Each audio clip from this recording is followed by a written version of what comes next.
The Western European patrons of the Kyiv regime, primarily those from the European Union and Britain, are not contemplating any peace whatsoever. They are only thinking about the money that they will ostensibly transfer to the Kyiv regime, and then expect to receive back, not in the form of officially allocated funds, but rather as this very corrupt scheme. A so-called interest-free loan for Ukraine amounting to 90 billion euros has been approved. As stated by French President Macron, this loan is intended to finance, and I quote directly, Kyiv's military efforts during the period from 2026 to 2027. Well, you'd think so, wouldn't you? This very enlightened, and I put that word in quotes, Europe, which constantly seems to declare its commitment to peace and the necessity of a peaceful resolution.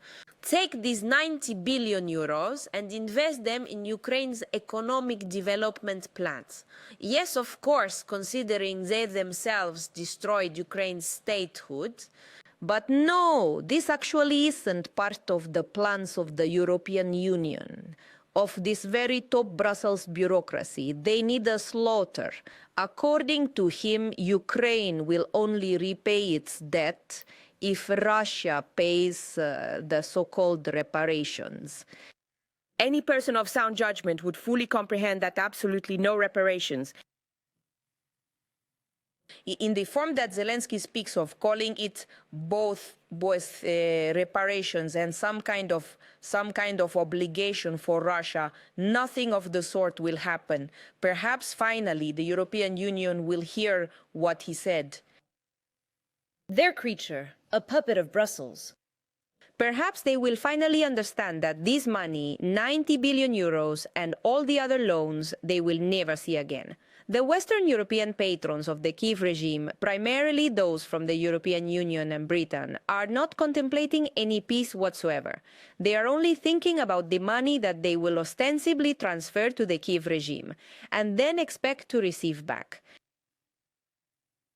not in the form of officially allocated funds, but rather as this very corrupt scheme.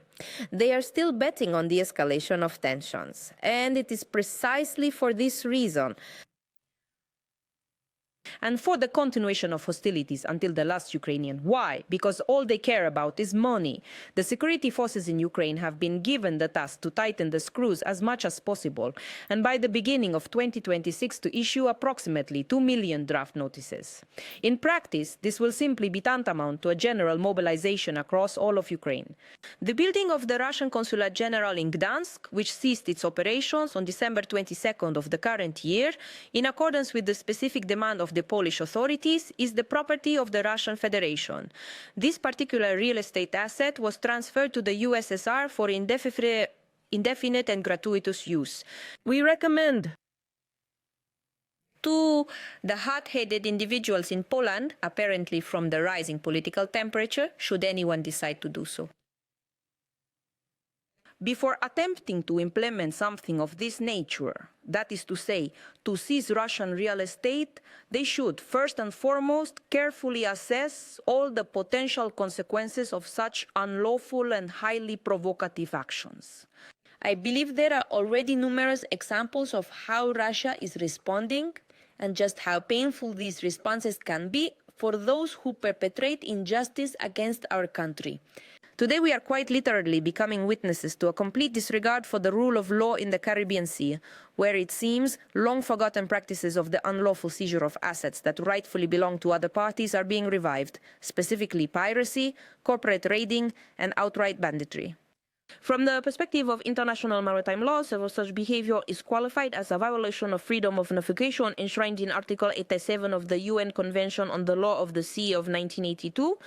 We unequivocally condemn such occurrences and call for stability, law and order in the maritime domain. I want to once again confirm that the Embassy of the Russian Federation in Caracas and Russian specialists in Venezuela, are operating as usual. In the ongoing negotiation process concerning the Ukrainian settlement, I mean specifically the negotiation process with the United States of America, we are observing a slow but steady advancement forward. And it is accompanied, as has been repeatedly emphasized, by extremely harmful and even malicious attempts by a group of states, primarily these very Western European ones, to torpedo these efforts and to completely derail all diplomatic achievements that have been made. In our ongoing discussions with the American administration, we consistently call upon our colleagues to actively resist this destructive process. For our part, we remain prepared to continue our work within the framework established at the highest level in Anchorage. We have always been completely open to cooperation, to partnership, and indeed to friendship. The only condition we had was this, that international law must be strictly observed, and this encompasses absolutely everything, both the laws themselves and also morality. Laws in the form of clear, not unknown rules, but rather norms that are firmly established. If we speak of morality, it is also enshrined in international law in the form of mutual respect and a non-demeaning attitude towards one another. An understanding of what a sovereign state truly is, that one cannot interfere in the internal affairs of independent nations.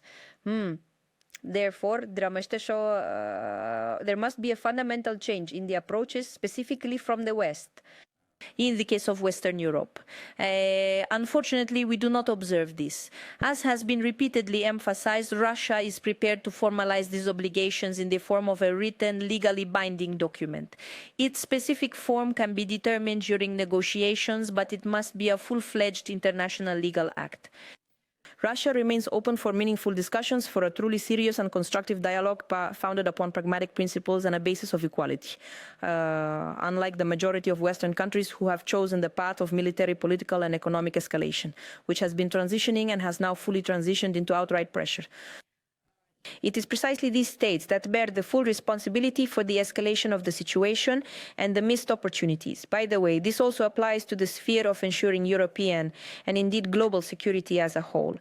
Swedish customs officers attempted, I'll just immediately emphasize unsuccessfully, but they tried to get the ship's captain to sign certain documents, after which on December 21st, this vessel was granted permission to freely depart Sweden's territorial waters. There's force majeure and then there's a force majeure enacted by Swedish authorities, and their actions constitute a violation of several international maritime law norms. We expect Stockholm to henceforth adopt a responsible approach, refraining from steps that could heighten tensions in this region. And once again, I'd say it would be good if to apologize, since it is quite evident that these actions complicated the operations of the crew, impeded the successful completion of these vessels' intended route, and furthermore were entirely inconsistent with international law. Unfortunately, the situation in the Baltic remains complex in the region, including in direct proximity to our country's border, the Kaliningrad region. An unjustified increase in military activity by NATO member states continues. Aggressive scenarios of offensive actions against our country are being practiced, and sanctions pressure on Russian economic operators is intensifying. It also creates additional complications for the continuous life support of the Russian region. Time and again, we hear statements from the most rabid Western politicians about their desire to turn the Baltic Sea. It's quite laughable what they say, into an internal sea of the alliance. These are just some sick fantasies, some utter nonsense about a possible Kaliningrad blockade. They even talked about possible forceful takeover. It's just, a kind of sheer foolishness and reckless daring that is so apparent in these statements.